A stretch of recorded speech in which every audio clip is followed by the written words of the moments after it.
Ministerios Internacionales Roca Eterna, desde la ciudad de Austin, Texas, presenta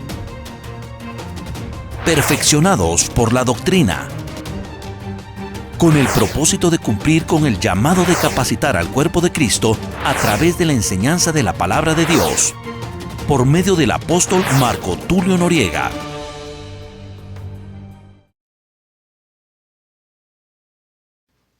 Lucas capítulo 5.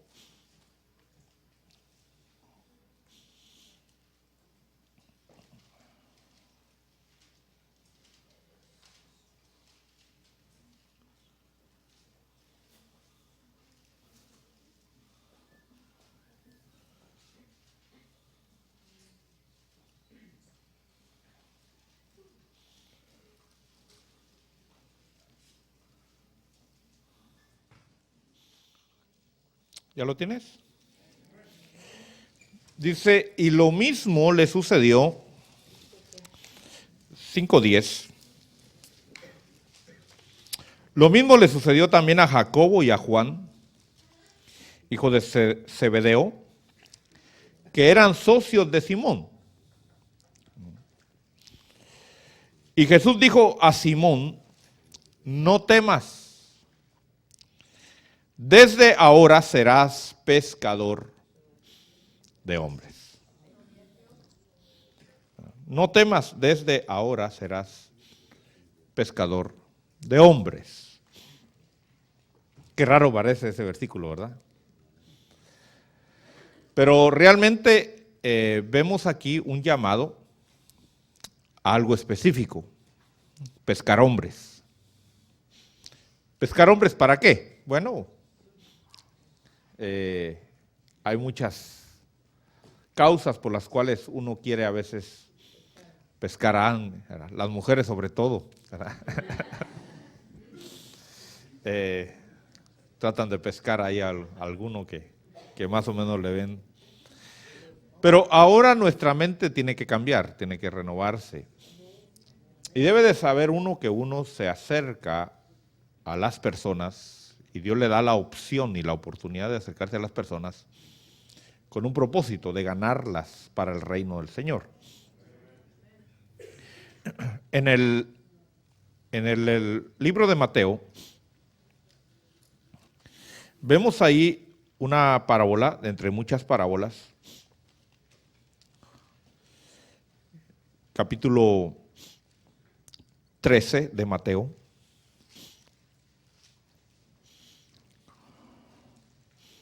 Verso 47. Y vamos a ver un poquito acerca de lo que realmente Dios nos ha llamado a hacer.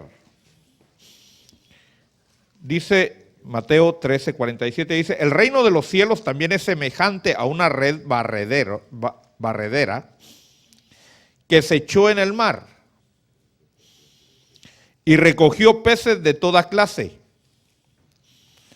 Y cuando se llenó, la sacaron a la playa y se sentaron y recogieron los peces, buenos en canastas, pero echaron fuera los malos. Así será en el fin del mundo. Los ángeles saldrán y sacarán a los malos de entre los justos y los arrojarán en el horno de fuego. Allí será el llanto y el crujir de dientes. Entonces vemos cómo a Pedro y a los discípulos le dice, yo les voy a hacer pescador de hombres. Entonces Dios, Señor, nos ve a los humanos como peces. En esta forma nos puede ver como peces. Yo me recuerdo una vez tuve la oportunidad de ir a Acapulco y iba caminando por la playa de Acapulco, pero de repente vi unas sogas que salían del mar y se amarraban a la playa. Íbamos caminando con mi esposa y teníamos que saltar unos lazones así grandotes, hermano. Y la verdad es que no sabía yo qué era, ¿verdad? Pero de ahí al poco rato regresamos y ya vimos a unos hombres jalando esos lazos, ¿verdad? Jalando esos lazos, esas sogas, y eran varios hombres porque la soga era pesada. Y luego empezamos a ver allá al fondo, ya dentro del mar, vimos unas balsas, unas barcas que venían. Y venían como empujando, o no sé, pero venían como trayendo la red. Entonces era una red enorme, hermano, una red de, no sé si kilómetros podría ser, porque estaba larga la soga, y jalando, y jalando, y jalando, y jalando, hasta que la red salió, y me recuerdo que incluso habían como gaviotas ahí encima de eso, y aprovechando también, sacando su ganancia. Y la sacaron al mar, a la playa, y resulta que cuando la sacaron a la playa, habían unos peces así bien hinchados, espinudos. ¿Verdad? Y lo que hacían era que los agarraban y los regresaban al mar. ¿Verdad? Y ahí yo entendí esta parábola. ¿Cómo nosotros debemos de saber que nosotros no somos llamados a escoger los peces? Porque nos vamos a equivocar. Nosotros somos llamados a echar la red. ¿Quién es buen pez y quién es mal pez? No lo sabemos.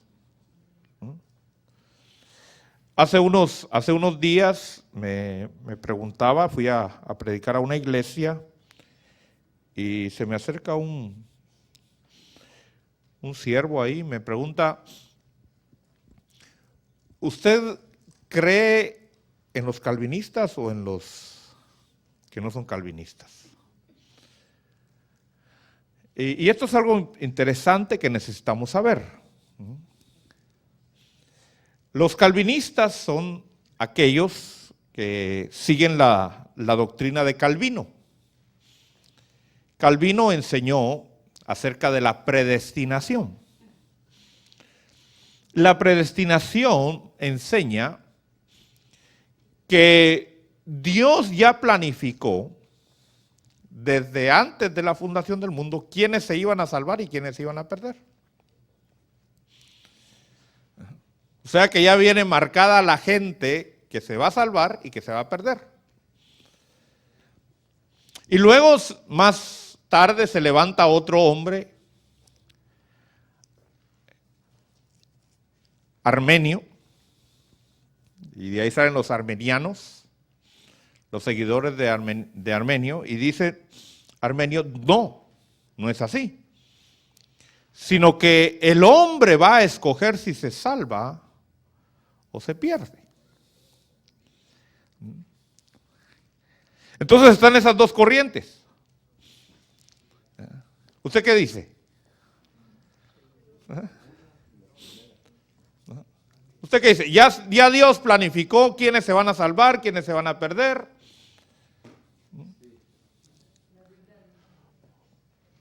¿O el hombre tiene que escoger si se salva o se pierde?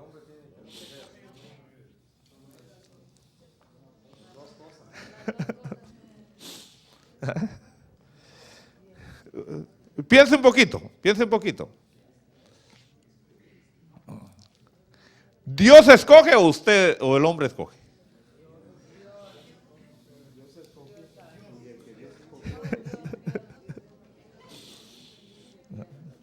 Ese es el dilema que está en la Biblia. Y los calvinistas dicen, aquí están los versículos en la Biblia. Y los armenianos dicen, aquí están los versículos, están en la Biblia. Entonces me pregunta, porque él me ha oído a mí enseñar, y me dice, ¿usted todavía cree lo que enseñó hace algún tiempo? Y le digo, sí, sigo creyendo lo que enseñé hace algún tiempo. Yo lo que veo en la Biblia es que la Biblia enseña 3 clases de grupos. 3 simientes. La simiente salva, la simiente perdida y la simiente que tiene que escoger, si se salva o se pierde. Ahora, en algún momento, óigame, en algún momento todos tuvieron que decidir si se salvaban o se perdían. ¿Qué quiero decir con esto? Que nuestra existencia no empezó aquí en la tierra. Nuestra existencia empezó desde antes de la fundación del mundo. Usted sabe que en el libro de Job dice, ¿dónde estabas tú?, le pregunta Dios a Job, cuando yo echaba los cimientos de la tierra. ¿Dónde estabas tú? Cuando yo diseñaba todo esto, dice, dímelo, porque tú ya existías en ese tiempo. Pero Dios opera de una manera tan tremenda que en los ciclos que Dios opera, Dios hace nuevas todas las cosas y borra el pasado. De tal manera que yo quiero decirle algo. Cuando nosotros entremos a la vida eterna, usted ya no se va a acordar de este tiempo. Usted ya no se va a acordar de su marido, de su mujer, de sus hijos. No se va a acordar que era de tez un poquito chocolate, ¿verdad? Ni para allá ni para acá, ¿verdad? No se va a acordar de nada de eso. No se va a acordar que hablaba el español y que hablaba el inglés. No se va a acordar. Dice la Biblia, no habrá memoria de las cosas pasadas. Entonces nosotros venimos a esta tierra y no nos recordamos de lo que vivimos en la preexistencia. Pero ya existíamos. Entonces cuando le preguntan a usted cuántos años tiene, ¿cuántos años tiene? Depende de qué. De vivir aquí en la tierra, pues cuente los años y agréguele 9 meses y esa es su verdadera edad aquí en la tierra. ¿Verdad? O sea que a usted siempre le gusta quitarse tiempo, ¿verdad? Aunque sea 9 meses, dice, me quito.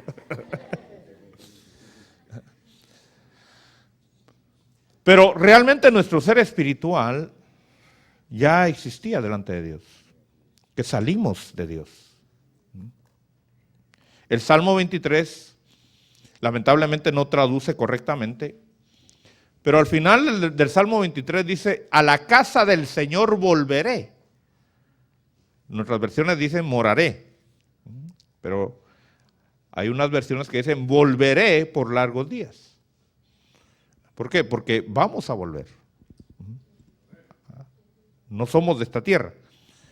Ahora, algunos escogieron antes de venir a esta tierra.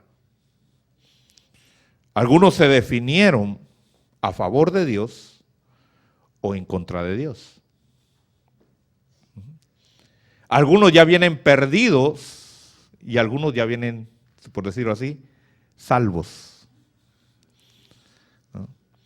Pero la gran mayoría vienen todavía indecisos.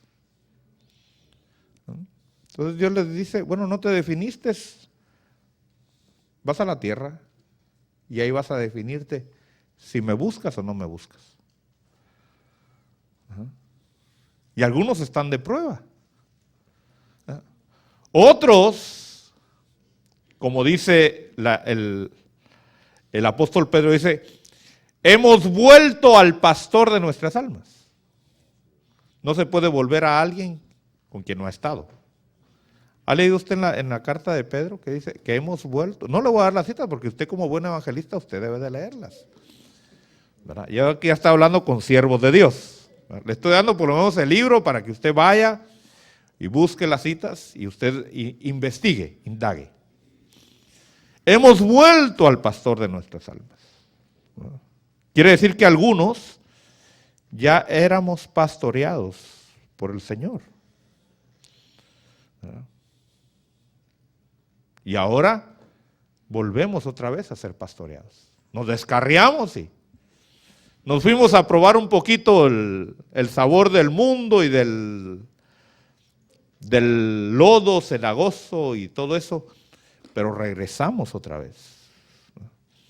Por eso el Señor dice en el Evangelio de Juan dice, Padre, de los que tú me diste, ninguno se perdió. ¿Verdad? O sea, esos son los que ya están asegurados. Ahora, ¿quiénes son esos? ¿Quiere que le diga quiénes son? ¿Será usted uno de ellos? ¿Es usted uno de ellos? ¿Por qué dice que es uno de ellos? ¿Por qué dice que es uno de ellos?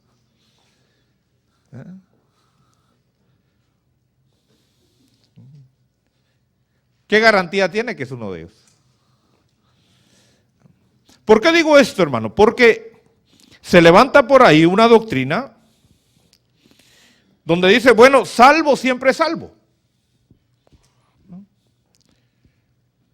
Entonces, los que llevan a un extremo el calvinismo, dicen, no importa lo que hagas.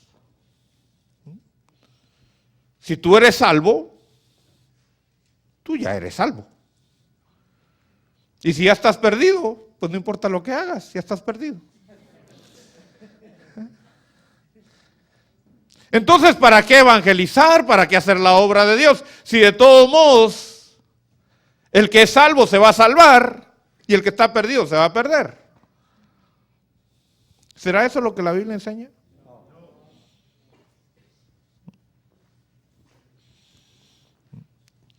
Ahora, la Biblia sí enseña que nadie puede venir al Padre si el Hijo no lo trae. Que los que son nacidos de Dios no nacen de voluntad del hombre, no nacen de voluntad humana, sino nacen de la voluntad de Dios. Entonces hay una mezcla ahí, fíjese, hay una mezcla, donde realmente Dios, por gracia, salva. Nadie se salva por sí mismo. Ahora, en algún momento Dios le da a todo ser humano, le da la oportunidad de salvación. Algunos se los dio antes de venir a esta tierra. Y algunos antes de venir a esta tierra se afirmaron con Dios. No sabemos en realidad de qué manera sucedió. Pudo haber sido en medio de tantas rebeliones que han habido en el cielo. Usted sabe que en el cielo han habido rebeliones, ¿verdad? El mismo dragón, la serpiente antigua, dice que se trajo la tercera parte de los ángeles. ¿Verdad? Sedujo la tercera parte de los ángeles. ¿Verdad? Y yo creo que sin duda usted estaba viendo todo eso. Cuando llegaba Satanás con los ángeles, que no era Satanás todavía. Era la serpiente antigua, era el dragón. Y cuando hablo del serpiente antigua y del dragón, no piensen en algo horrendo, algo hermoso. Imagínese una criatura que saca fuego de su boca. Usted lo ve grotesco ahora. Pero ¿qué dice de Cristo la Escritura? Dice la Biblia que de su boca sale una espada. O sea que tenemos que quitarnos la mentalidad terrena y humana, pero ver lo glorioso que eran esos seres. Entonces esa serpiente antigua, sin duda una jerarquía muy elevada, llega con los ángeles y empieza a seducirlos. Empieza a contratarlos. Empieza a ofrecerles, no sé qué cosa les ofrecería. Subirlos de rango, subirlos de posición, ofrecerles, no sé qué les ofrecería. A Cristo le ofreció los reinos de toda la tierra.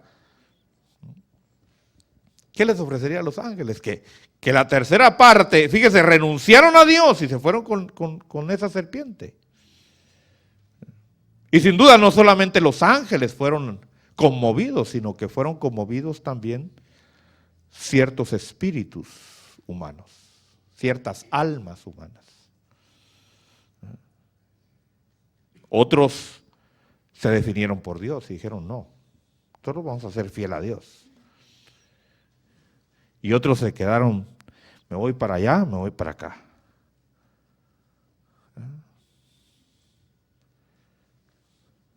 Entonces, nuestro llamado, óigame, nuestro llamado no es saber quién se salva y quién se pierde. ¿Verdad? Usted no tiene el discernimiento, ningún ministro tiene el discernimiento para saber si alguien se pierde o alguien se salva. Eso le está vedado al ser humano. Cuando nosotros vemos, aquí en Mateo capítulo 13, siempre, acerca de una parábola, yo quiero que usted se tome la responsabilidad de estudiar la parábola del trigo y la cizaña. Aquí en Mateo 13, verso 24. Dice, Jesús le refirió otra parábola diciendo, el reino de los cielos puede compararse a un hombre que sembró buena semilla en su campo. Fíjese que el campo nos habla aquí de la tierra, o sea, la tierra como globo, ¿verdad? Como un lugar donde iba a establecer Dios su reino, y de ahí iba a sacar su fruto. Luego dice, pero mientras los hombres dormían, vino su enemigo y sembró cizaña entre el trigo y se fue. Entonces aquí vemos tres cosas, mire, por eso le digo que hay tres simientes. Tres simientes. Primero, la buena semilla. ¿Ve usted ahí esa simiente? La buena semilla. Luego dice que habían hombres dormidos. ¿Se da cuenta? Y luego habla de cizaña, la mala semilla. ¿Quién es la buena semilla? La buena semilla son aquellos hijos de Dios, salvos, definidos por Dios, que vienen y son trastocados por el pecado, pero se reconcilian con su Creador, con su Padre. Los hombres es la raza humana. Fíjese. Los hombres son la raza humana que se durmió. El dormir en la Biblia, ¿de qué nos habla? De muerte. La humanidad murió. Y entonces cuando la humanidad muere, dice que viene entonces el enemigo y ¿qué hace? Empieza a sembrar cizaña. La mala hierba, la mala semilla.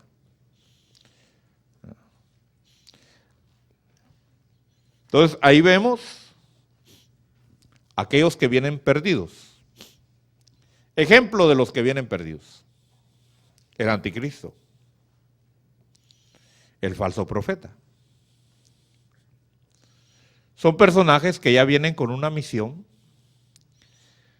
de parte de Dios a cumplir la palabra de Dios para lo malo. Quiere decir que la escena que estamos viendo es como una obra de teatro. Y algunos personajes tienen que hacerla de malos.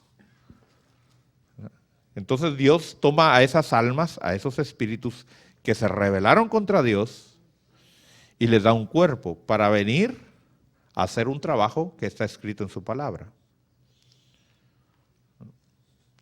Como el falso profeta y como el anticristo. Bueno.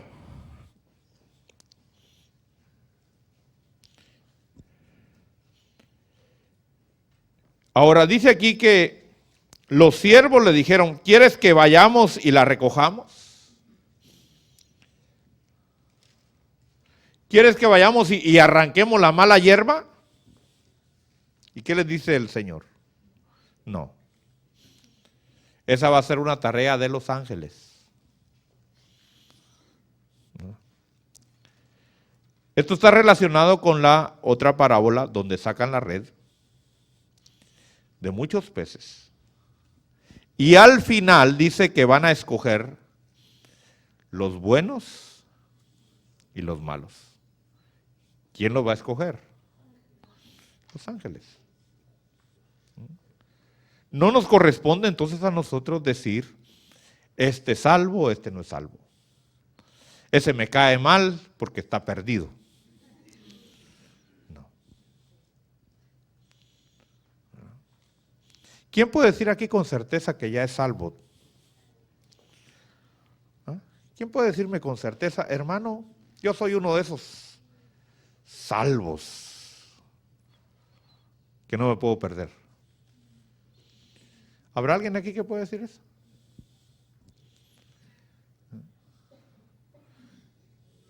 Ahora, yo sé que en medio de nosotros hay gente que ya son salvos y que no se van a perder. ¿Ah?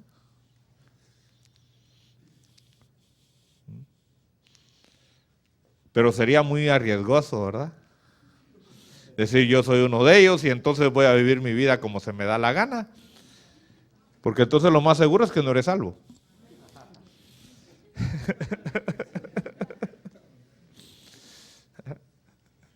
¿Me estoy dando a entender?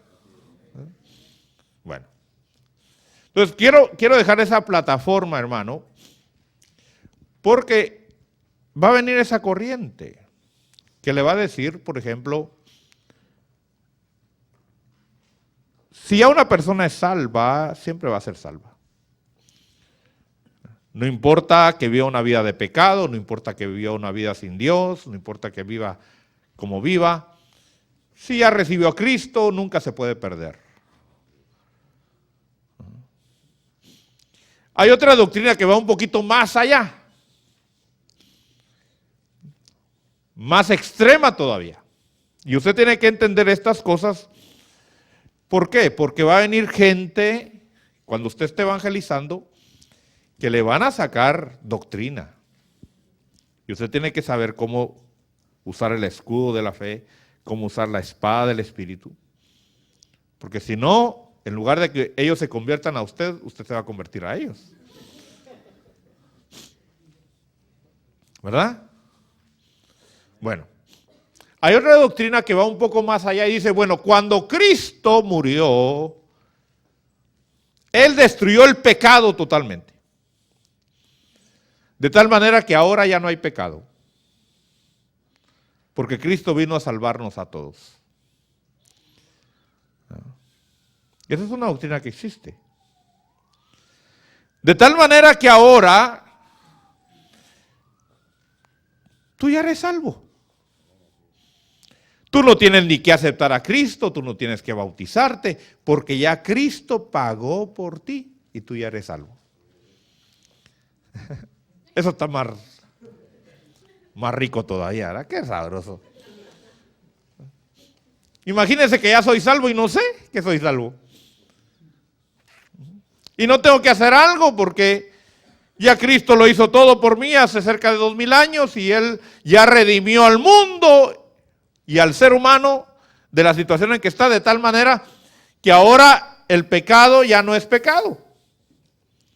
Ya no hay pecado.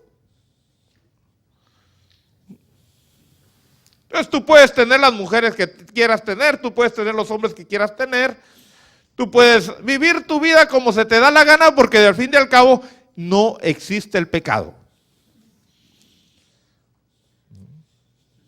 Eso es lo que enseñan algunos. Y a eso le llaman gracia. Ya están sacados libros de eso y doctrinas de eso. Por eso tengan mucho cuidado con los libros. Mire, yo le voy a dar un consejo. Si no ha leído y ha estudiado bien la Biblia, no lea libros. Porque si no, le va a pasar lo que les pasa a muchos.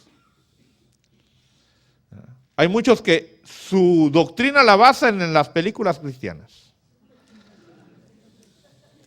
Su doctrina la basan en los libros o en las predicaciones de alguien que predicó. No, su doctrina debe estar fundada en la palabra de Dios. ¿Por qué? Porque usted va a ir a echar el fundamento. Fíjese, qué responsabilidad la que usted tiene. Ahora que estamos construyendo el edificio, hermano, el fundamento nos llevó una cantidad exagerada de dinero. Yo creo que solo en el fundamento nos llevó casi la cuarta parte de gastos. ¿Será importante el fundamento? Y yo todavía le recalqué a los que estaban ahí, le dije, y me ponen el mejor material. Y si me iban a poner una varilla así, pónganmela así, más gruesa. Yo no me puedo dar el lujo de que ya el edificio esté bien construido y que el fundamento no esté bien. Imagínense. Ya el edificio bien construido, y ya nosotros ahí alabando a Dios y de repente el edificio se abre en dos. Porque el fundamento no está bien puesto. Entonces usted debe de saber echar bien el fundamento en las personas. ¿Por qué hay muchas personas que dicen que han recibido a Cristo Jesús y no han permanecido en el Evangelio? Por el fundamento que les han dado. Entonces, si usted va a ser un sembrador, usted va a ser un pescador, usted debe de saber ponerle el fundamento espiritual a las personas. Y eso es lo que vamos a aprender en esta clase. ¿Cuál es su trabajo? Que su trabajo no es solo ir a repartir un tratado. No. Eso es lo de menos. Su trabajo no es invitar a la gente a que vaya a la iglesia. Eso es parte. Pero no es realmente su trabajo. Y lo vamos a ir viendo realmente cuál es el trabajo. Entonces es importante que usted venga a las clases y aprenda bien cómo ser un buen pescador. Porque no es suficiente que hayan peces, ni es suficiente que hayan herramientas para sacar peces, si usted no sabe cómo pescar. A mí me pueden dar una atarraya y puede estar ahí el lago lleno de peces y yo ni lombrices saco, hermano. ¿Por qué? Porque hay que saber cómo tirar. Y hay que saber a qué horas tirar. Y hay que saber en qué lugar tirar. Ajá. Eso es si ves con atarraya. Imagínese con anzuelo.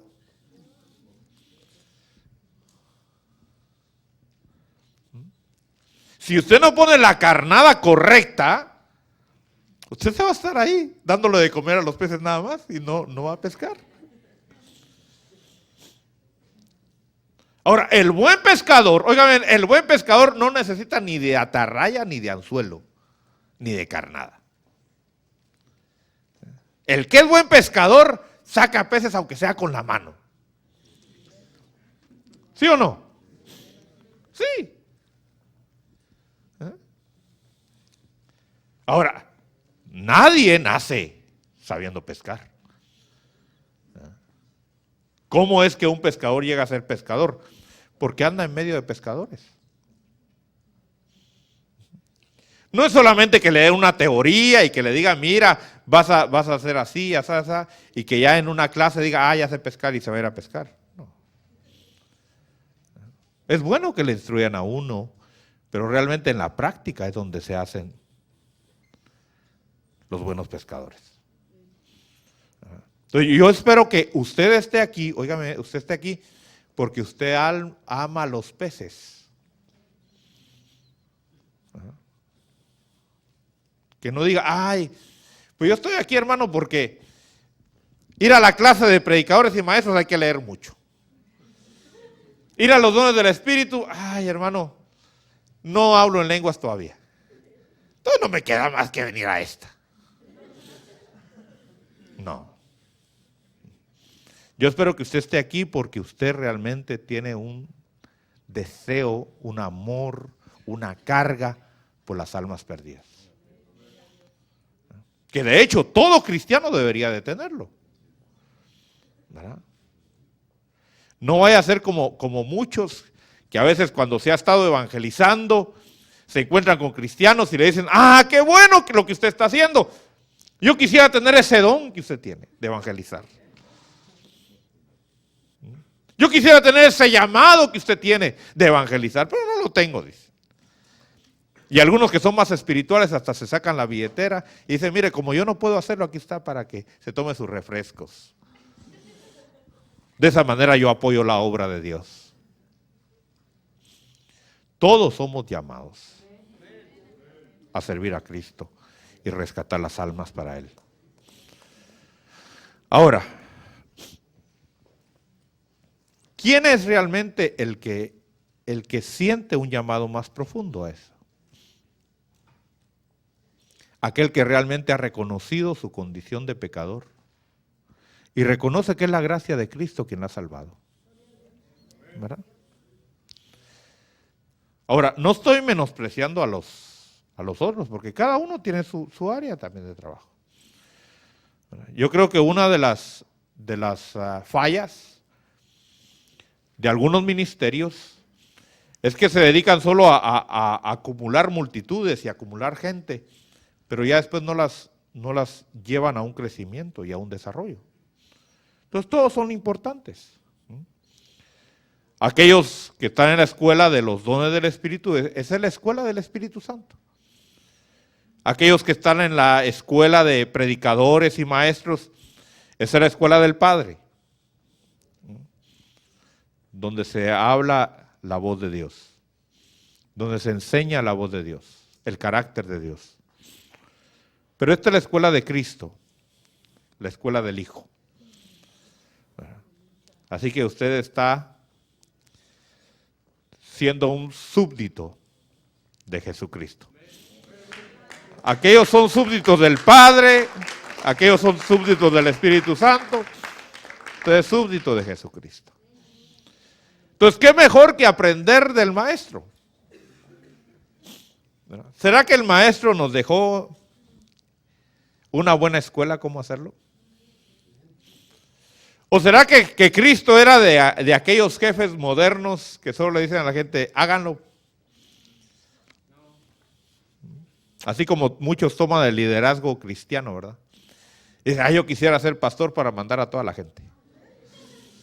Que toda la gente me tenga miedo.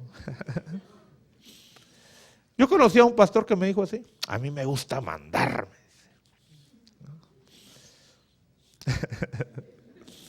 Hay gente que le gusta ser mandona. Pero Dios nos ha llamado a ser servidores, a servir. Amén.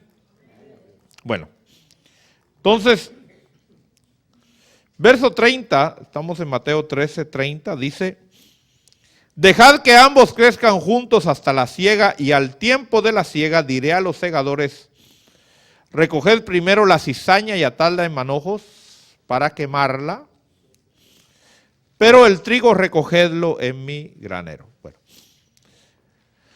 ¿qué es lo que nos hace a nosotros, hermano,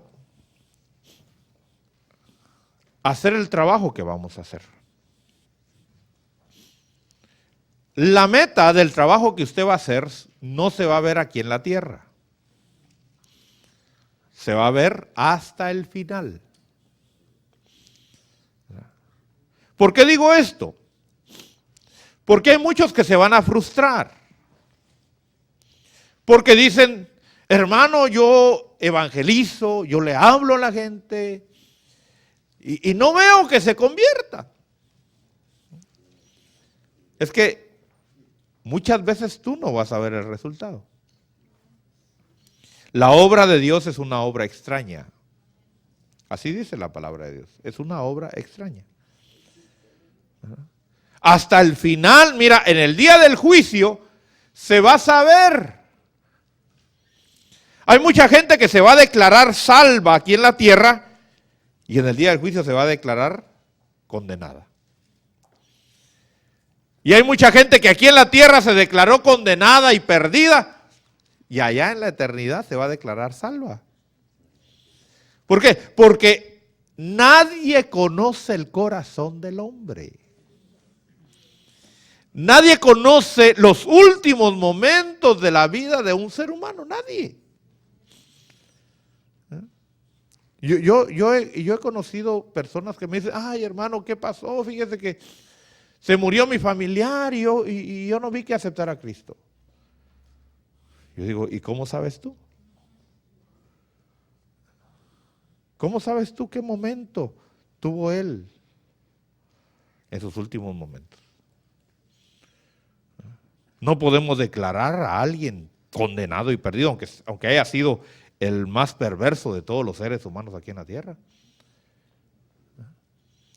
Como tampoco podemos declarar a alguien santo y salvo, porque ¿qué sabemos qué estaba haciendo? Entonces nuestro trabajo, hermano, no es clasificar, ese es el punto. ¿Verdad? Nuestro trabajo no es clasificar. Nuestro trabajo no es que vamos a ver el fruto aquí, final. Nuestro trabajo es pescar. Si son buenos, gloria a Dios. Y si son malos, gloria a Dios. Pongámoslo de esta manera. El Señor no te va a recompensar por solo los buenos peces que pesques.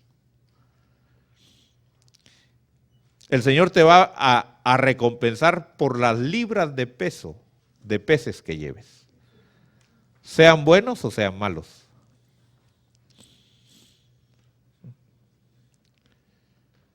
Lo que el Señor te va a preguntar es, ¿está llena tu red o no está llena tu red? Ay, Señor, mira, aquí está mi red. Bueno, ponla ahí, ponla ahí. ¿Cuánto pesa esa red?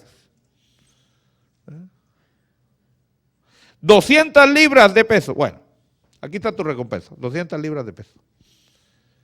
Ya tú te vas con tu recompensa y luego le dices, escójame ahí los buenos y los malos, sáquemelos. Tal vez solo quedó ahí un pececito nada más.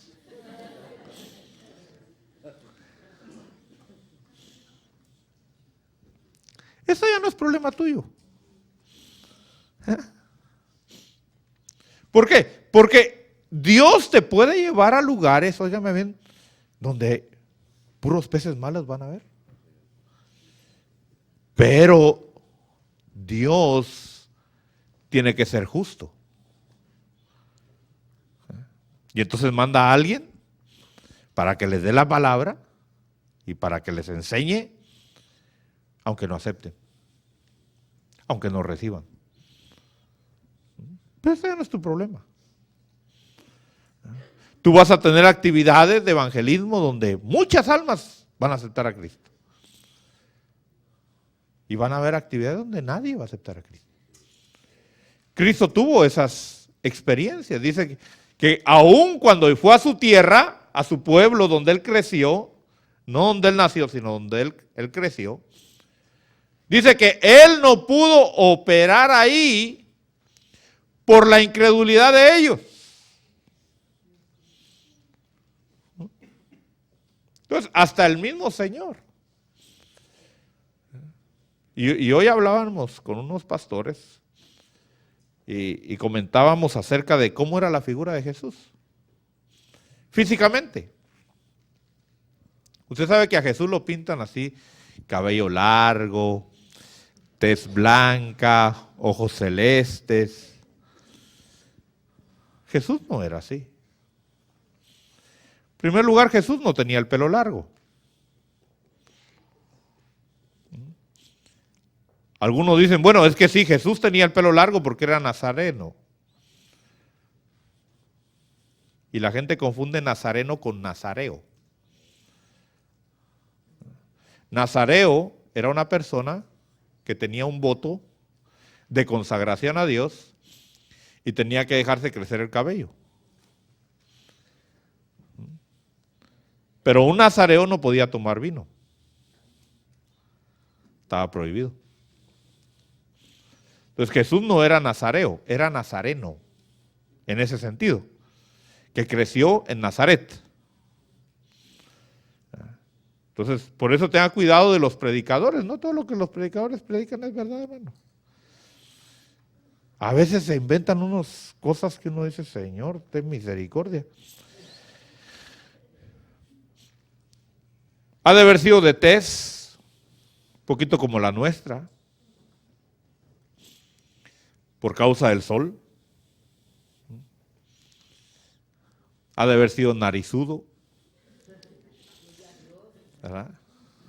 Porque así es la evidencia judía. Ajá.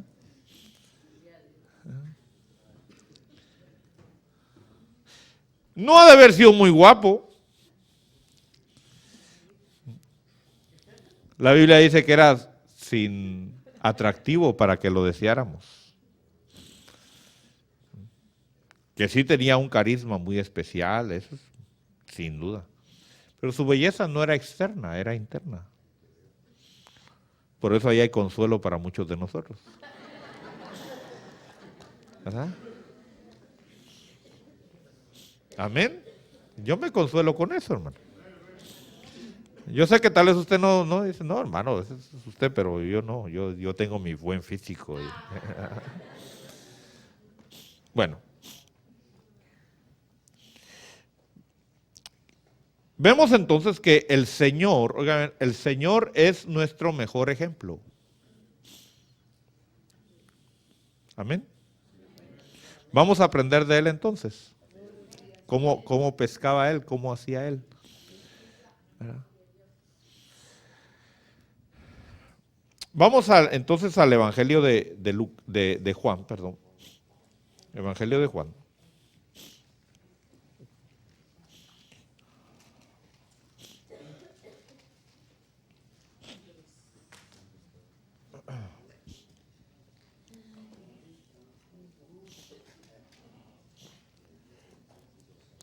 Y en el capítulo 3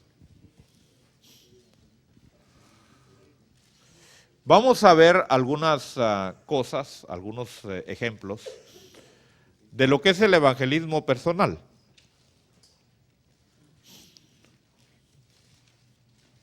El evangelismo personal. Juan 3.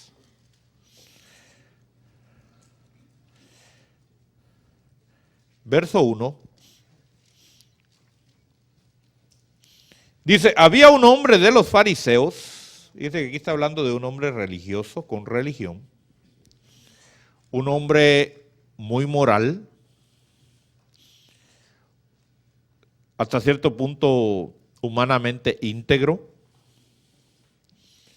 un hombre conocedor de la Biblia, un hombre que tenía religión,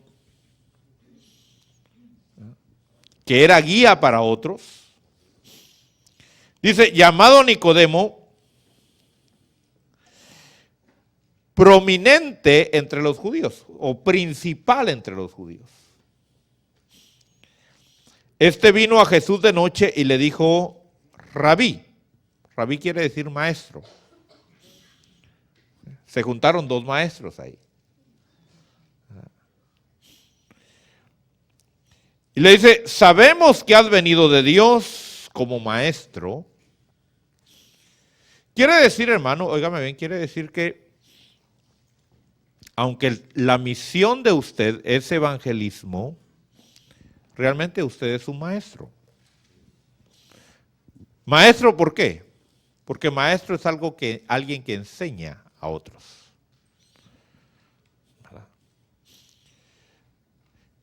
¿Cuántos de los que están aquí son maestros en la vida secular? ¿Hay algún maestro aquí en la vida secular? 1, 2, 3. Bueno, Déjeme decirle que todos aquí somos maestros. ¿Por qué? Porque todos podemos enseñar. De hecho, todos hemos enseñado. ¿Verdad? ¿O no le ha enseñado usted algo a alguien más? Tal vez usted le enseñó a robar a alguien. Tal vez usted le enseñó a mentir a alguien. Aprendió de usted. Tal vez sus hijos son mentirosos porque usted les enseñó a mentir. ¿Verdad? Si me vienen a buscar, decir que no estoy. Buen maestro. Buen maestro. De tal manera hasta si usted se sorprende ahora y dice, wow, ¿y quién te enseñó a ser mentiroso? Es tan buen maestro usted que ni siquiera se da cuenta que usted ha sido.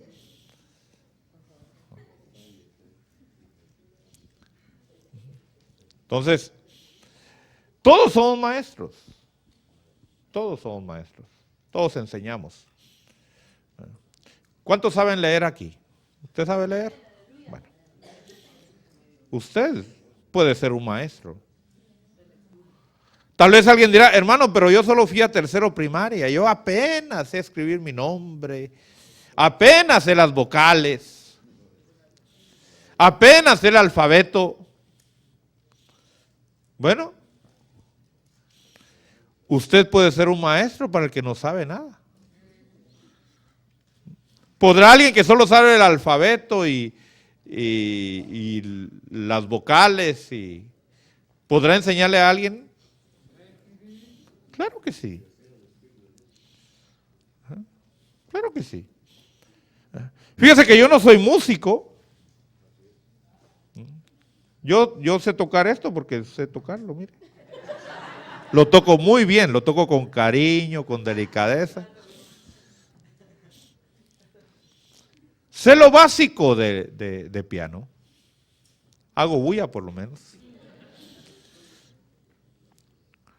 Y si alguien no sabe tocar, yo le puedo enseñar a tocar.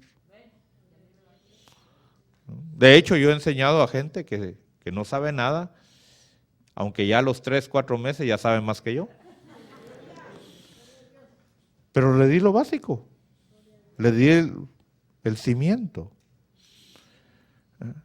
Entonces, cuando hablamos de evangelismo, óigame, estamos hablando de maestros. Usted va a ir a enseñarle a la gente cómo tener la vida eterna. Entonces, usted tiene que saber cómo acercarse a la gente. Fíjese que los que son más usados para el evangelismo, ¿sabe quiénes son? Los recién convertidos. ¿Sabe por qué? Porque cuando ya uno ya está metido en el evangelio, ya ha aprendido cierto vocabulario. Ya ha aprendido ciertas palabras, ciertas expresiones que la gente de afuera no conoce. Entonces, a veces el que va a evangelizar le dice, hey, mi hermano. Dice, yo no soy su hermano.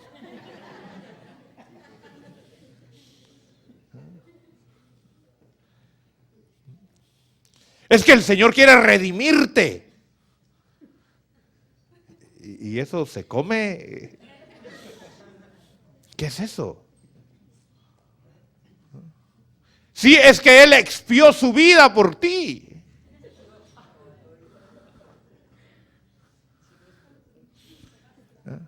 Porque Él es el Cordero. ¿Oh?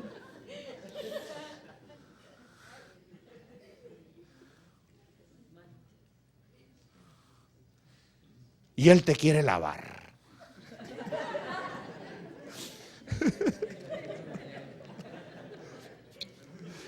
¡Wow! ¡Qué tremendo mensaje! Impactante. Profundo. Que el pecador no entendió nada.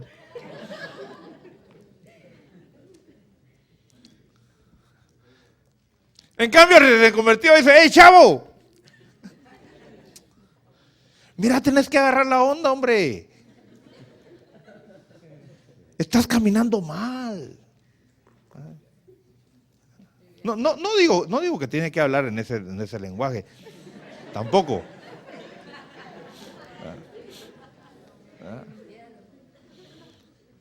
Pero lo que quiero decir es que el buen maestro, oigan, el buen maestro no es el que habla a profundidades y nadie le entiende.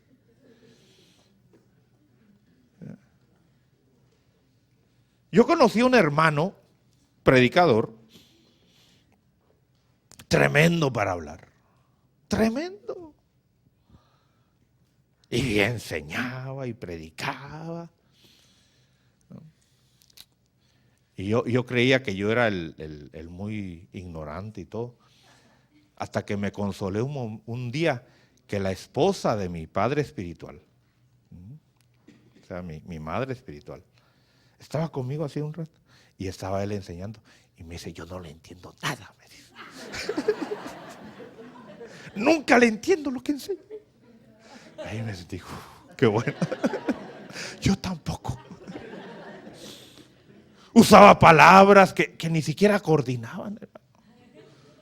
Palabras muy, me imagino que tal vez antes de pararse en el púlpito pasaba por el diccionario a buscar palabras muy escogidas y seleccionadas y trataba de conjugarlas unas con otras y al final no.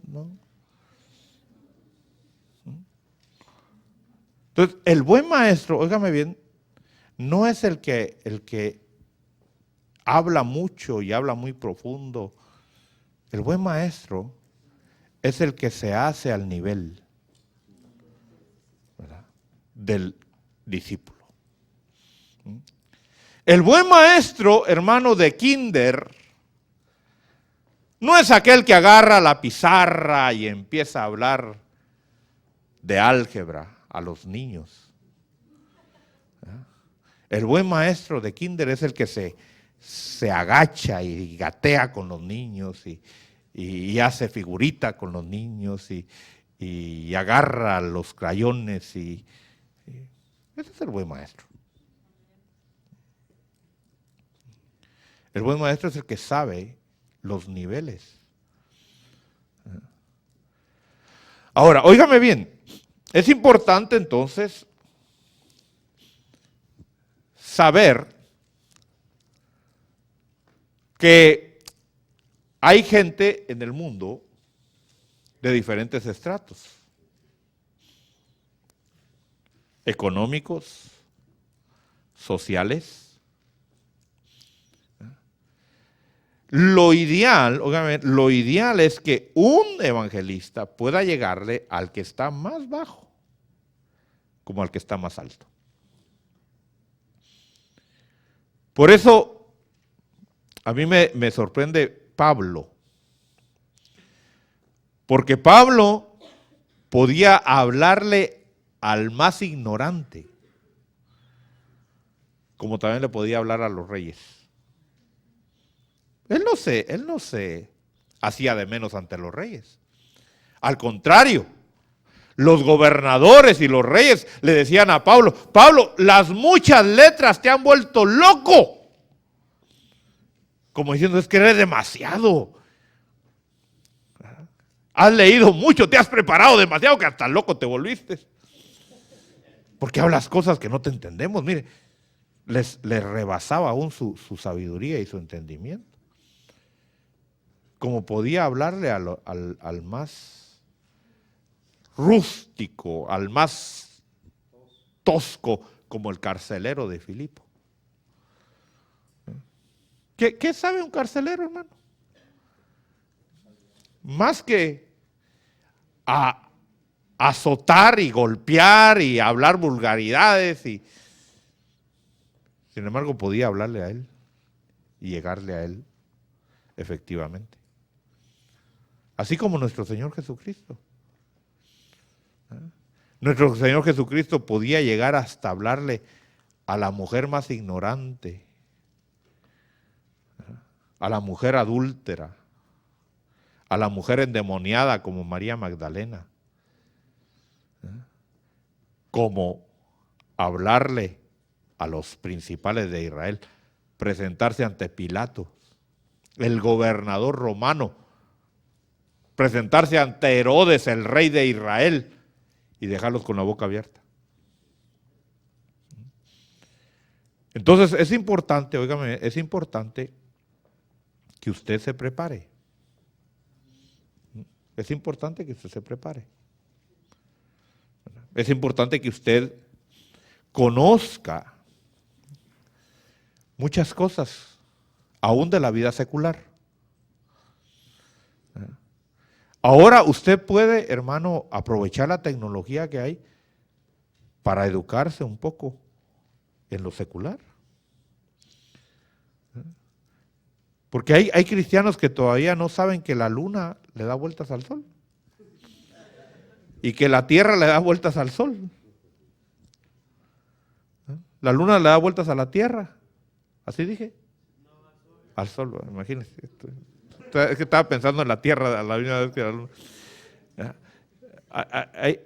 Hay cristianos que no entienden ni siquiera eso tan sencillo, que la luna le da vueltas a la tierra y que la tierra le da vueltas al sol y que el sol tiene también su órbita y que las constelaciones tienen su órbita. O sea, cosas elementales. ¿Por qué? Porque la gente, óigame, la gente va a medirte a ti. Aún tu forma de hablar tiene que cambiar. Tienes que ser renovada tu forma de hablar, tu forma de expresarte. ¿Verdad? Entonces, mire, dice aquí que este rabino, este maestro, en el verso 2 de Juan 3 dice: sabemos que has venido de Dios como maestro, porque nadie puede hacer las señales que tú haces si Dios no está con él. Quiere decir que este hombre había analizado a Jesús. La gente, cuando tú te acercas a ella, te va a analizar. Y te va a hacer preguntas a ti. Para ver si esa persona va a aceptar que tú lo lleves y lo conduzcas a algo más grande. Ahora, Nicodemo había visto las señales de Jesús, había visto los milagros de Jesús. Ahora, alguien dirá: hermano, ¿pero qué puedo hacer? Tengo que ir a la universidad entonces para ser un evangelista. Tengo que sacar mi preparatoria y todo eso para hacer. No.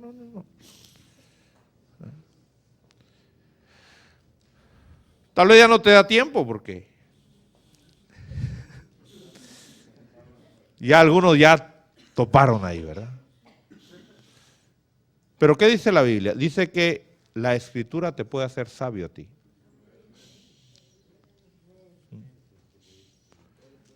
Yo, hermano, he estado en medio de doctores, licenciados, abogados, arquitectos, ingenieros. Y ellos humanamente saben más que yo en su área. Aunque a veces los he dejado, porque Dios me ha dado la gracia y la sabiduría para corregirles errores a ellos en su trabajo. Ahora que estuvimos haciendo los planos del edificio, por ejemplo, habían cosas que yo le corregía al arquitecto. Habían cosas que yo les corregía a los ingenieros, que ellos no las miraban y yo por el Espíritu las miraba. No, que era muy... Ahí Dios le da la sabiduría a uno, decir: estás mal. Aún con el contador y todo el asunto. Una vez estábamos comiendo y salió a la plática una cantidad de tanto por tanto, y el contador iba a sacar su calculadora. Y yo le dije la cantidad aquí. Y de ahí lo corrigió en la... ¡Wow! Se me quedó viendo.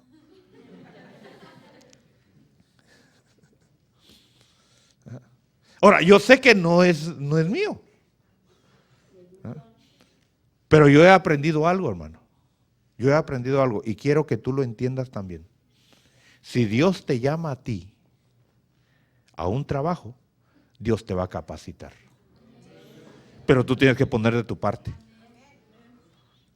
¿Por qué? Porque la Biblia dice que el Espíritu te va a recordar. Pero no te puede recordar algo que tú no hayas aprendido. Tal vez tú creas que no se te quedó, pero en su momento va a salir ahí. Entonces, bueno, si no puedes, no te preocupes de aquello. Pero preocúpate de conocer la Biblia. Porque yo digo, bueno, tú sabes mucho de medicina. Tú sabes mucho de edificios. Y mis respetos. Pero yo sé acerca de la vida eterna. Yo conozco la Biblia. Y eso tiene más peso que cualquier cosa. Entonces ahí yo les digo a ellos, no se los digo, pero en cierta manera, en cierta indirecta, les digo, ustedes son ignorantes. Yo tengo algo que ofrecerles. Y no se requiere, óigame, no se requiere de mucho para impresionar a alguien. ¿Cuál fue la tarea que les dejé para esta semana?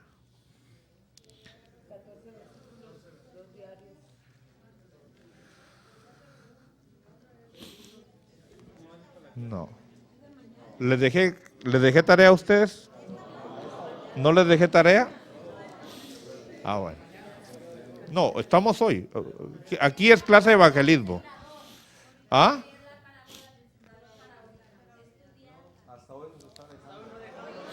No. No tenía tarea para ustedes, ¿verdad? No les dejé tarea, ¿verdad? Bueno, vamos a empezar a dejar ya. No se preocupe, ya vamos a empezar a dejar. No. La semana pasada no dejé para hoy, ¿verdad? Ok. Hoy es hoy, hermano. Olvídese de las otras clases. Hoy es hoy. ¿Verdad? Mañana, no sé, mañana es mañana. Hoy es hoy. ¿Verdad? Bueno. Es importante que usted aprenda versículos de la Biblia que tienen que ver con evangelismo.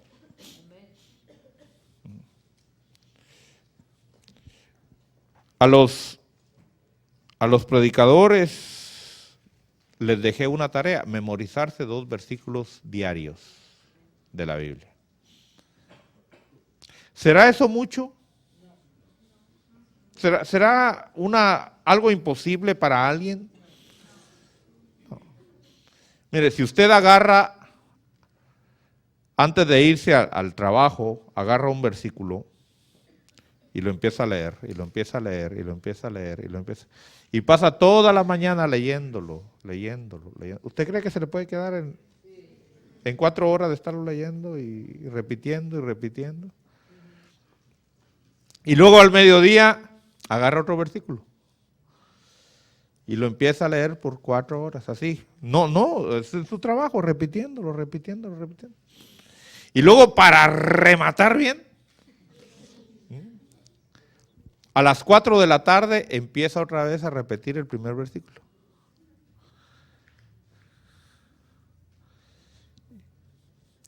Y luego a las 5 empieza a repetir los 2 versículos.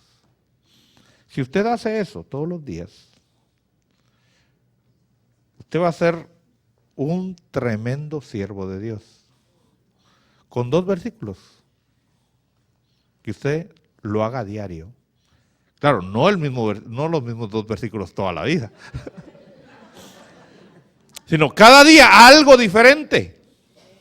Fíjese. ¿Qué está haciendo ahí? Mire, en primer lugar, la Biblia dice que debemos de estar meditando en la palabra de Dios de día y de noche. Y el estar repitiendo los versículos lo que está haciendo es que su mente está ocupada en lo que debe estar ocupada y no está pensando en cosas que no debe estar pensando. ¿Ah?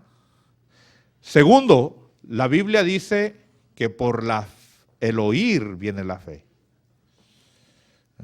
Y cuando digo repetir, estoy diciendo que usted tiene que irlo repitiendo en voz alta. Cuando usted lea la Biblia, léala en voz alta. Voz alta, repítasela a usted mismo, repítasela a usted mismo. Y mejor si es con cita. De tal manera amó Dios al mundo, Juan 3:16. Imagínese, si usted hace eso en un año, usted se ha aprendido más de 720 versículos. En un año. De memoria. Porque yo quiero decir algo. Cuando usted realmente se memoriza algo, ahí se queda. Y aunque aparentemente se le olvidó, no se le olvidó. Porque ahí ya viene el trabajo del Espíritu Santo. Que le va a recordar. ¿Cuánto tiempo tiene usted de convertido? Haga cuentas. ¿Y cuántos versículos se sabe de la Biblia? Fíjese que hay cristianos que ni siquiera se saben un versículo de la Biblia por año de convertido.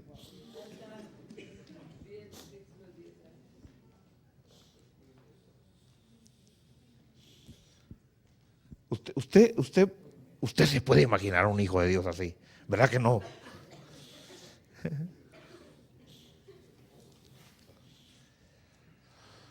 Por eso es que el cristianismo está como está. Porque no le estamos dando el valor a la palabra de Dios. Preferimos estar texteando, preferimos estar haciendo un montón de cosas, que realmente preparándonos para la vocación a la que hemos sido llamados.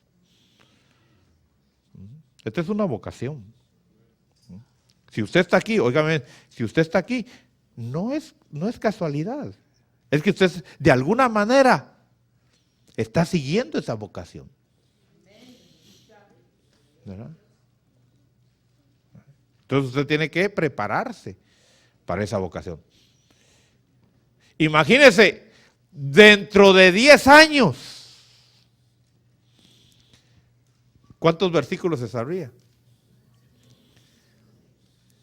Más de 7,000 versículos.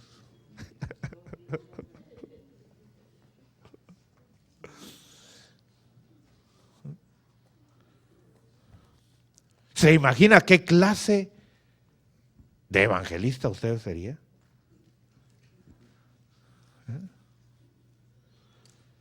Que usted empieza a hablar con la gente, porque como dice en la palabra, como dice en Mateo y como dice en Marcos, wow, este sí sabe. Y todavía le dice, no, y abra la Biblia, va a ver qué ahí dice. Mire, con 5 versículos que le diga a una persona, la gente dice, este sí sabe lo que está hablando.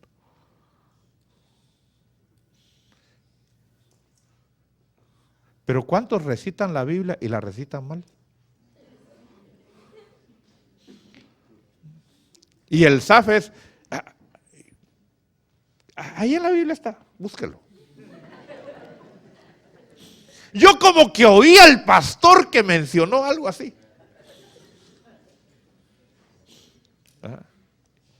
¿Usted cree que la gente realmente va a tener un buen concepto de usted? ¿Y que lo va a tomar como un maestro?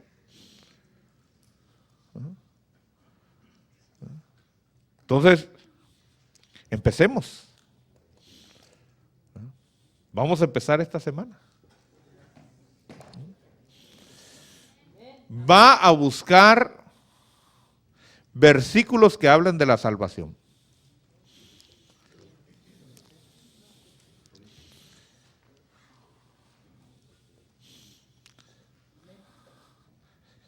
Y se va a memorizar 2 versículos diarios, con su capítulo y con su versículo y el libro donde está.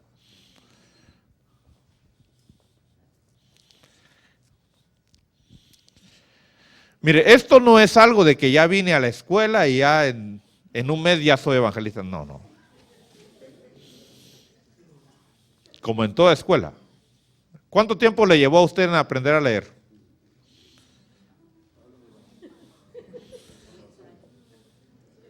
Mire, ¿cuánto tiempo le aprendió realmente a leer?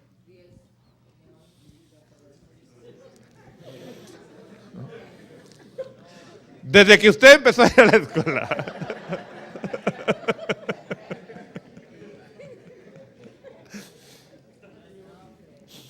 Desde que usted empezó a ir a la escuela, ¿cuánto tiempo? ¿Ah? 1 año medio. Digamos así. Yo pienso que se lleva por lo menos unos 2 años para realmente dominar el leer. Y que todavía seguimos en la vida y todavía hay palabras que decimos, ¿y eso qué es? ¿Verdad? Pero yo pienso que 2 años, pongámosle a alguien que sabe, se pone las pilas bien, 1 año. ¿Verdad? Yo no sé si usted se recuerda todavía cuando usted empezaba a leer. Pero yo me recuerdo cuando empecé a leer. ¿Sabe qué era lo que hacía yo cuando estaba empezando a leer? Todo lo que miraba lo leía. Veía un rótulo y empezaba ta. No sé si usted hacía lo mismo, pero yo hacía, ¿verdad? Cae uno mal, ¿verdad? Yo pienso que le caía mal tal vez. Ahora digo yo, le debo haber caído mal a la gente que estaba alrededor mío, porque repitiendo. Bueno, empecemos. Amén.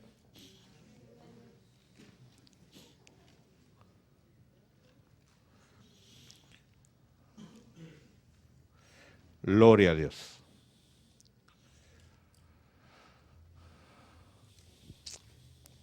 Amén.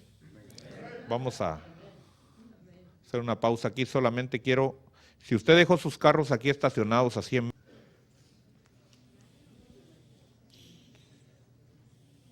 Bueno, vemos entonces que usted es llamado a ser maestro y luego es llamado a tener señales.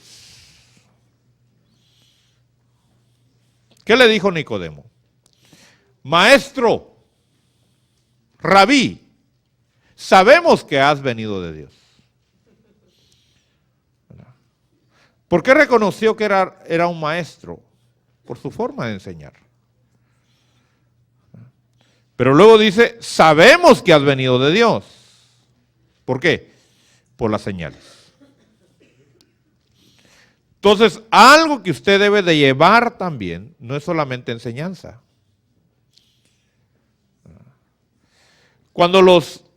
La enseñanza es muy importante. Cuando los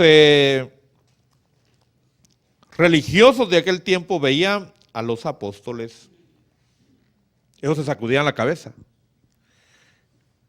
y decían, pero estos Galileos, déjeme decirle que Galilea era una parte de Israel que estaba al norte de Israel, pero que para los judíos era un pueblo bajo, ignorante. No eran capitalinos, eran del campo. Así como en todos los países, ¿verdad? Usted sabe, los capitalinos son los que supuestamente saben mucho y se preparan. Incluso de los pueblos se van a la capital. ¿Por qué? Porque ahí están las mejores universidades, los mejores lugares para aprender. Bueno, así era en el pueblo de Israel también. Y entonces los religiosos dice que al oír a los discípulos se sorprendían de la sabiduría que tenían.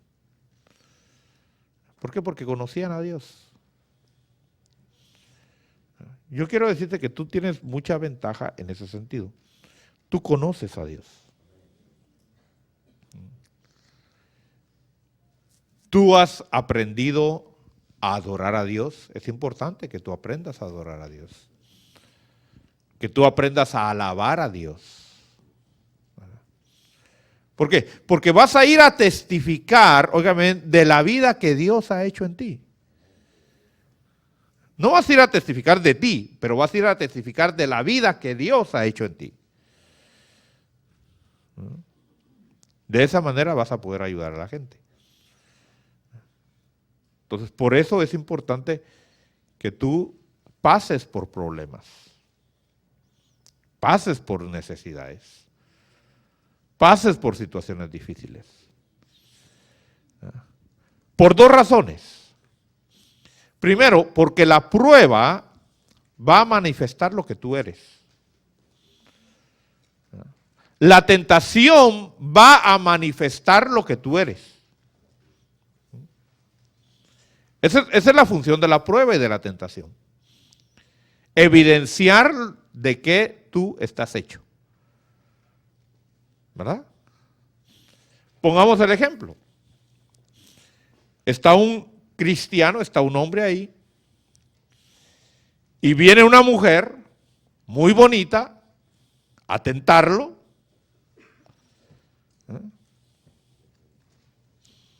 Si cae, ¿qué es lo que está evidenciando la tentación? Que él es un fornicario.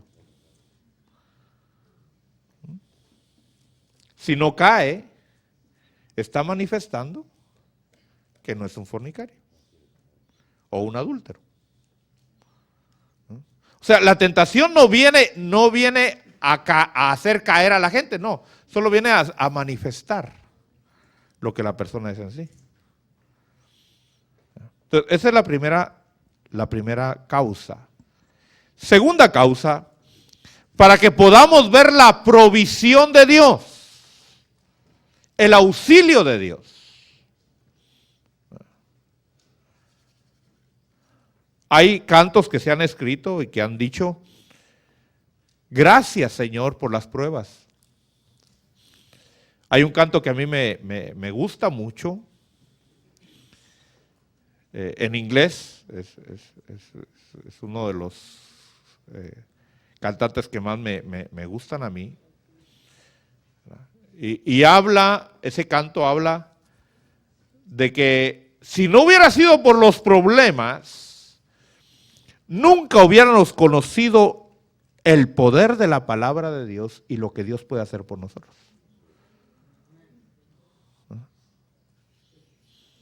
Entonces, las adversidades vienen a ser parte de una necesidad de nosotros. Cuando viene una necesidad a tu vida, tú debes de entender que esa necesidad viene no para hundirte, sino para que conozcas la provisión de Dios y puedas testificar de ese Dios. Ahora, nuestra vida entonces testifica del poder de Dios. Algunos van a decir, mira, yo estaba en lo más profundo del pecado. Yo era lo más bajo. Yo me quedaba en las calles tirado. Yo era un miserable. Y Dios me sacó con su poder. Qué testimonio, ¿verdad? Mira, yo era un asesino en serie y yo no me tentaba el alma y el Señor ahora me ha hecho una persona noble, amorosa, sensible. Qué testimonio, ¿verdad? Pero resulta que hay gente que ha crecido en el Evangelio, que ha sido buen hijo, no le ha hecho mal a nadie, ha sido obediente con todos, nunca ha fumado, nunca ha tomado, nunca ha fornicado. Y a veces se me han acercado conmigo y me dicen, hermano, yo no tengo testimonio. Yo no tengo nada que contar.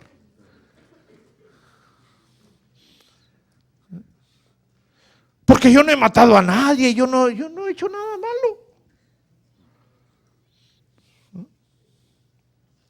¿Será eso cierto? No, al contrario. Ese es el mayor testimonio que hay. Es decir, mira, Dios a mí me ha guardado. El temor de Dios ha estado en mi vida. Y el Señor me ha guardado. Y en mí se ha cumplido el Salmo 1. Dichoso el varón que no anduvo en consejo de malo, ni estuvo en camino de pecadores, ni en silla de escarnecedores se ha sentado. No ha estado en consejo de malo, sino en la ley del Señor está su delicia, y en su ley medita de día y de noche.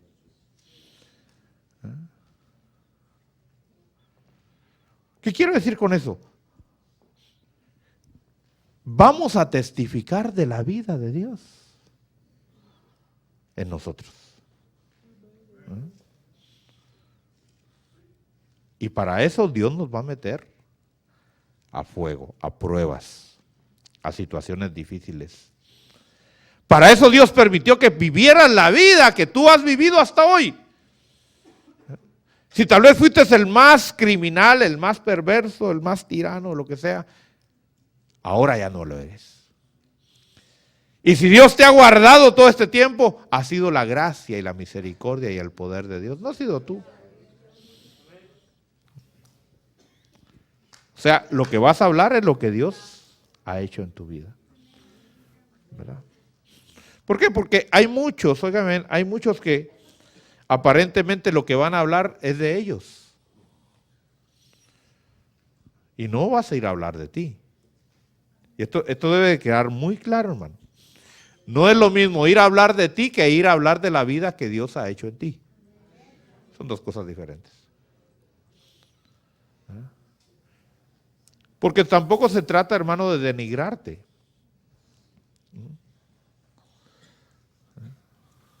Yo he oído a veces testimonios que se han autodenigrado a sí mismos. Y no se trata de eso. Se trata de hablar de la misericordia, se trata de hablar del perdón de Dios, de la bondad de Dios, ¿verdad? Y que nosotros hemos recibido eso. Ahora, eso habla de un poder. Cuando hablamos de señales, no estamos hablando solamente de milagros, que de sanidad y caminé en el agua. ¿Verdad? Pedro podía hablar de eso. ¿Cuántos han caminado sobre el agua aquí? Yo he caminado sobre charcos, hermano. ¿Ah? Cuando he ido a predicar la palabra, yo he caminado sobre el agua porque no me queda de otra. Ahora está lloviendo. Es una broma nada.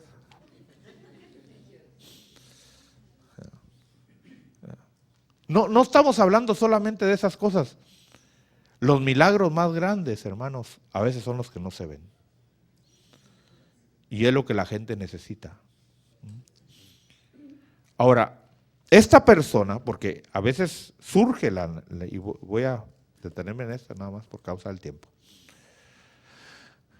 A veces nosotros nos vamos a encontrar con personas que aparentemente lo tienen todo.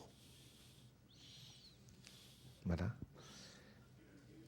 A veces se me han acercado y me han dicho, hermano, ¿cómo le hablo yo a mi jefe?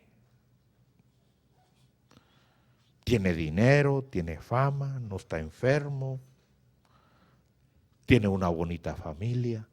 ¿Qué le puedo yo decir?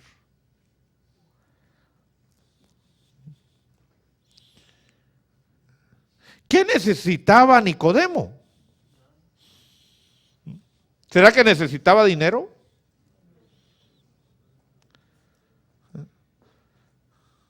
¿Será que necesitaba conocimiento intelectual?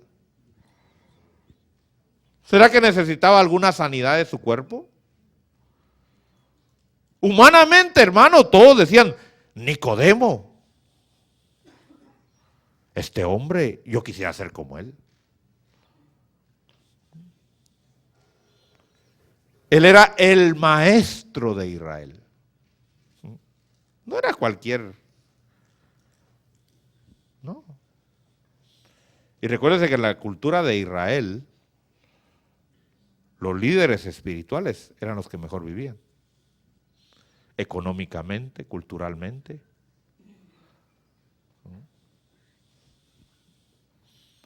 ¿Qué necesitaba él? Humanamente nada. ¿Qué hubiera hecho usted con un Nicodemo así? Hubiera dicho, mira, aconséjame tú porque fíjate que yo no tengo ni para pagar la renta tú. ¿Cómo le haces tú? ¿Cómo le haces tú? Aconséjame porque fíjate que yo estoy lleno de alergias ahorita y de salud no estoy muy bien.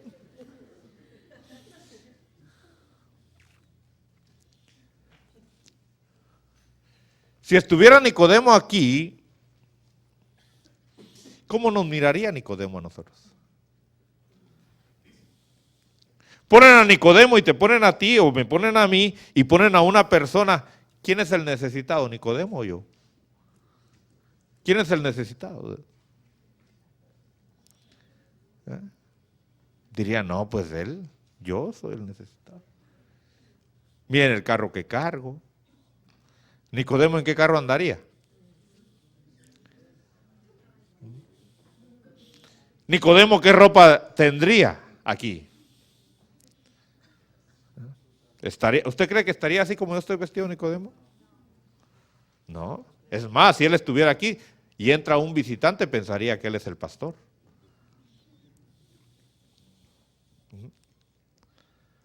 Su forma de actuar, sus modales para dirigirse a la gente, su léxico, su forma de hablar, así muy reverente, ¿verdad? Hasta la voz, ¿verdad? Así hablamos los reverendos.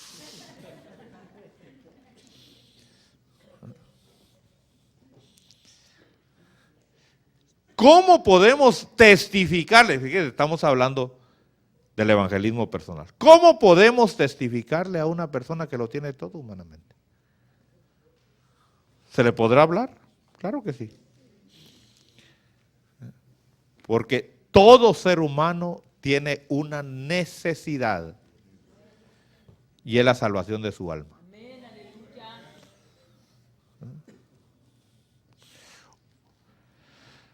Algunos dicen, y ahí es donde nosotros tenemos que tener mucho cuidado porque decimos, bueno, usted debe de aceptar a Cristo porque usted necesita paz en su corazón. Y mucha gente se te va a quedar viendo y va a decir, yo tengo paz. Yo duermo tranquilo. Porque tenemos la idea, hermano, que el pecador vive una vida a veces de insatisfacción. Y déjeme decir, hay gente perdida que vive bien satisfecha con lo que tiene.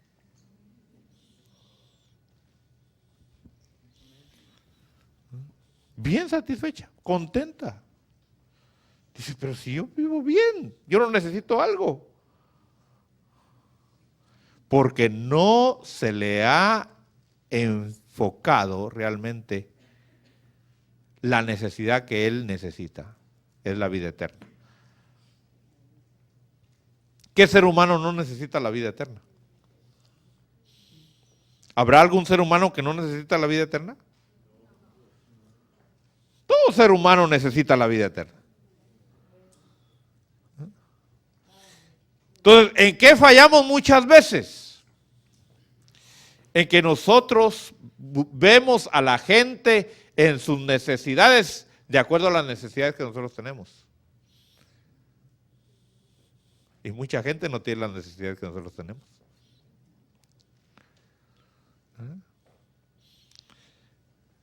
Yo he oído de gente que le dice, mira, tú estás metido en los vicios, en las drogas, ve a una iglesia cristiana, ahí te van a componer. Y es gente que no conoce a Dios, que no es cristiana, que no es salva, y sin embargo le recomienda a los demás que vayan, porque según él está bien. Él no necesita a Dios.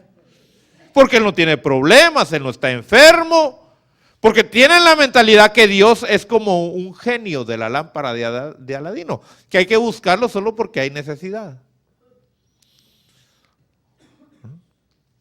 ¿Cómo le vas a hablar entonces a una persona? ¿De qué le vas a hablar a esa persona? En primer lugar, debes de saber, hermano, que mucha gente no acepta la Biblia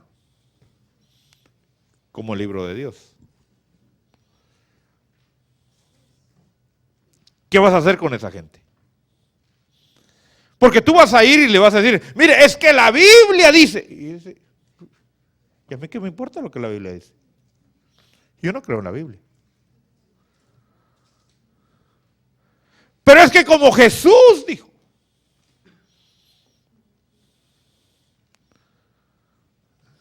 Y te van a empezar a hacer preguntas.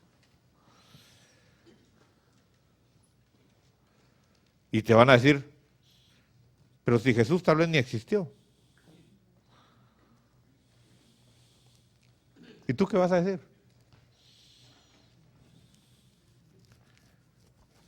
No puedo hablar de la Biblia, no puedo hablar de Jesús.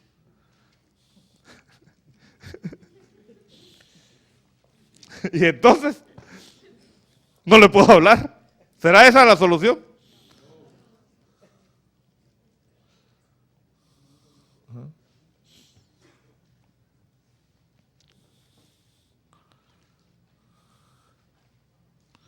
Tú debes de conocer la Biblia, porque en la Biblia está la respuesta, pero no puedes mencionar la Biblia, porque él no cree en la Biblia. Entonces, ¿qué vas a hacer? Vamos al libro de Romanos.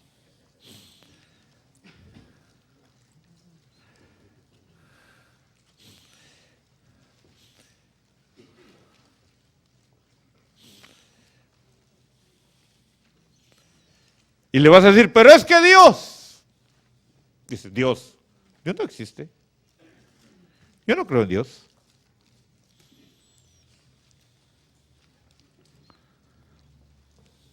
Qué difícil, ¿verdad? Romanos capítulo 1.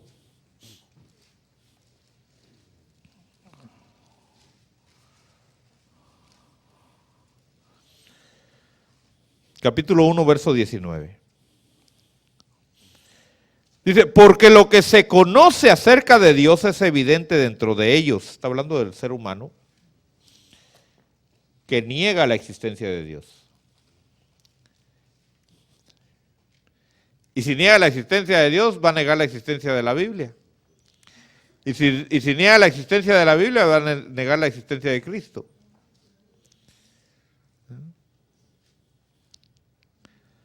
Y aquí habla de ellos, dice, porque lo que se conoce acerca de Dios es evidente dentro de ellos, pues Dios se lo hizo evidente.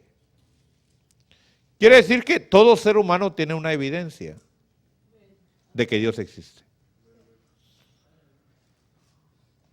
¿Cuál es esa evidencia?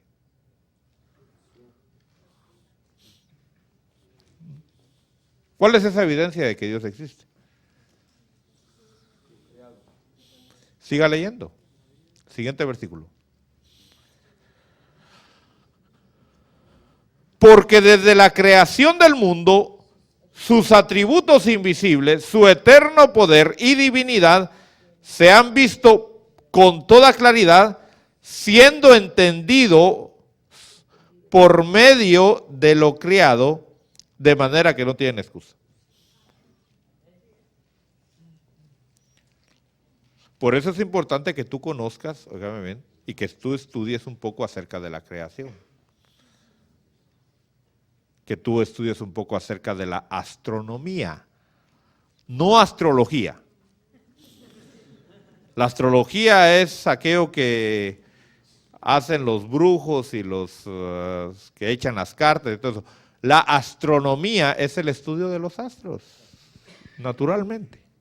No que te van a leer el horóscopo y todo eso, no. Los astros. Tú debes de pedirle a Dios sabiduría y Dios te va a dar la sabiduría basado en lo que tú has aprendido Yo te recomiendo que si vas a ver televisión, mira el Discovery Channel. Mira el Animal Planet. Mira el History Channel.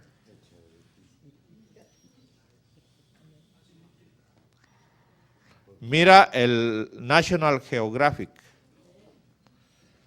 Por lo menos son 4. Mira, hay otro que habla, hay otro que se mira acerca de lo físico del cuerpo humano. Bueno,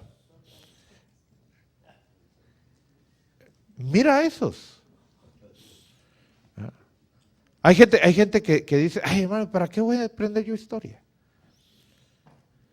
¿Y a mí qué me interesa, hermano, saber las constelaciones y eso? ¿Y yo para qué quiero saber de la vida de Hitler y de Alejandro el Grande? ¿Y a mí de qué me interesa? Dice que saber cómo los leones cazan, eso a mí no me interesa. Yo prefiero ver a Rambo y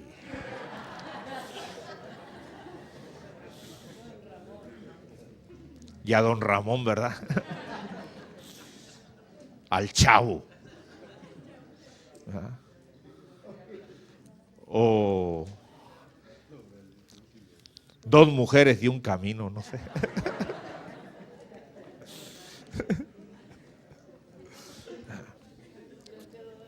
Mire,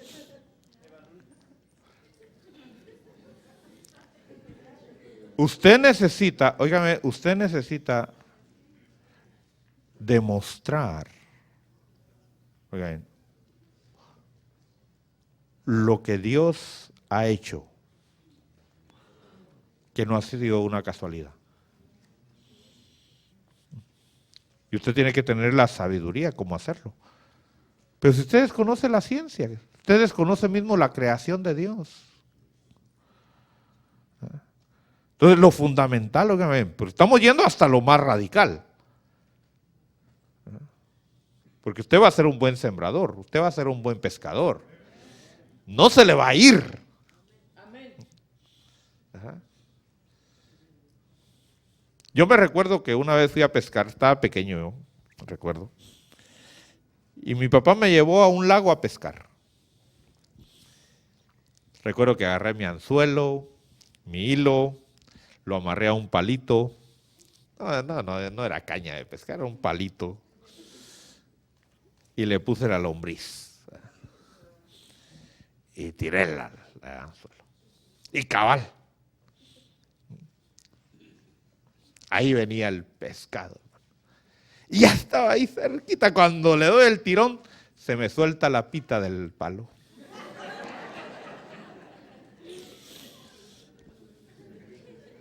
Se me fue. Ya lo tenía, hermano, ya lo tenía. Y se me fue.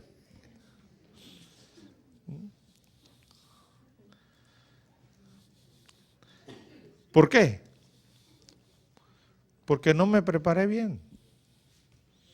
¿A cuántos hermanos Dios nos va a poner en el camino? Ya casi, pero cuando les damos el jalón se nos va. Porque no nos preparamos. No nos preparamos. Tú vas a ser el instrumento que Dios va a usar para salvar a la gente. Es fácil decir, el Espíritu Santo los va a convencer, sí, pero el Espíritu Santo los va a convencer a través de ti. Y si tú no te preparas, pobrecita de la gente. Entonces, va a haber evangelismo personal y tú te vas a encontrar con gente, óigame, con gente que no va a tener necesidad aparentemente ni de Dios. Pero ¿cuál es tu responsabilidad? Sembrar en ellos esa necesidad. Tú eres el vendedor del reino, hermano. Tú eres el representante vendedor. Allá en nuestros países y aquí también hay vendedores de los productos farmacéuticos. No, ya hasta el nombre se me olvidó, ¿cómo se le llaman a ellos? A los que van a visitar a los doctores y les dejan muestras.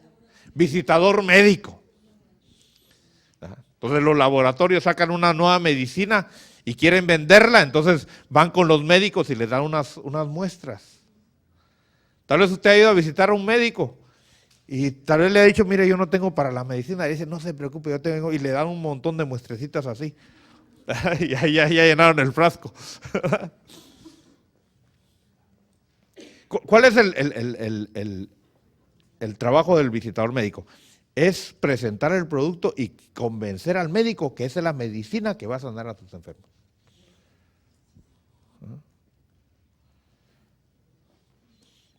Entonces, usted es el vendedor. El buen vendedor, óigame, el buen vendedor es aquel que vende lo que la gente no necesita, pero la gente lo compra porque ve que es una necesidad para ellos, aunque no es una necesidad. ¿Ha comprado usted alguna cosa que en ese momento usted dice, tengo que comprarlo porque si no me voy a morir? No lo ha dicho con esas palabras, pero está esa, tengo que comprarlo, ¿qué voy a hacer si no lo compro? Y ya después que lo compró, dice, ¿y para qué lo compré? ¿Ha comprado usted algo así? ¿Se ha dado cuenta, por ejemplo, con los teléfonos? Anuncian con anticipación. Va a salir tal teléfono y este teléfono tiene estas cosas y estas cosas y a la gente está diciendo, necesito eso, necesito. Nunca lo va a usar. Pero se vuelve una necesidad. De tal manera que cuando sale el teléfono, ese día lo tienen que comprar. Porque no pueden vivir un día más sin ese teléfono. Bueno, ese es el trabajo suyo. La gente va a estar caminando ahí, yo no necesito a Dios, yo no necesito a Dios. Pero cuando se enfrentan con usted, van a decir, wow, yo necesito eso. Yo creía que no necesitaba a Dios. Yo creía que no necesitaba la Biblia. Yo creía que no necesitaba a Cristo. Pero ahora me doy cuenta que sí lo necesito. Ese es su trabajo. Por eso tiene usted que venir a aprender cómo hacerlo. ¿Verdad? Póngase de pie. Usted es el vendedor, hermano. ¿Va a ser usted un buen vendedor? ¿Qué tiene que hacer esta semana?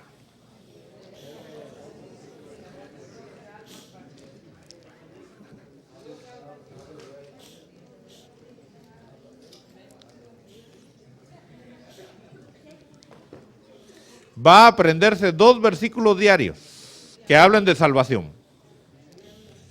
Que hablen de salvación. Que hablen del pecador. Que hablen del pecado. No los versículos que ya se sabe. Los versículos que todavía no se sabe. 2 versículos diarios. Mire, y esto tiene que volverse en usted una rutina. Una costumbre. No va a decir, una semana nada más y ya. No. Tómelo como un estilo de vida. Tómelo como un estilo de vida. Y va a ver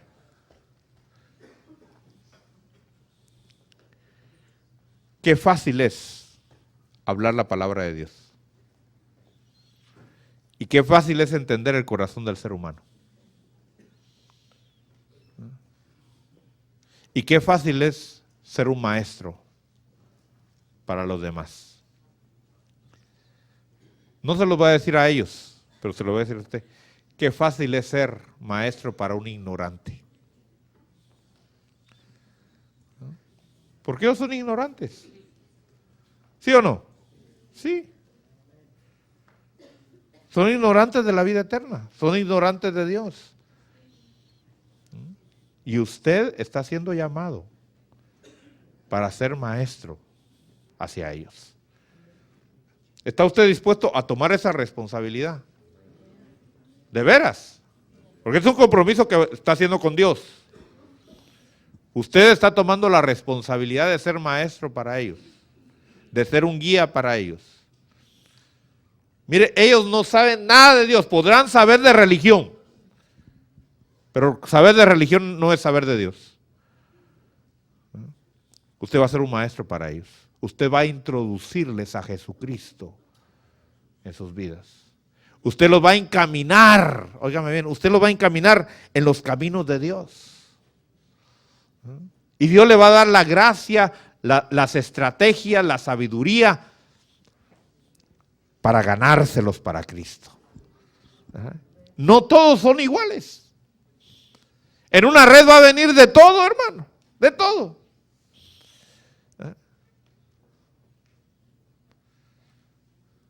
Ese no es su problema. Usted no tiene que hacer diferencia de personas. Si se le presenta un intelectualísimo, él necesita salvación. Si se le presenta uno de los más bajos, de los más perdidos, él necesita salvación. Levántale sus manos a Dios y compromete. Ministerios Internacionales Roca Eterna, desde la ciudad de Austin, Texas, presentó Perfeccionados por la Doctrina, con el apóstol Marco Tulio Noriega. Para mayor información acerca de este ministerio, visítanos en internet www.mirrocaeterna.net.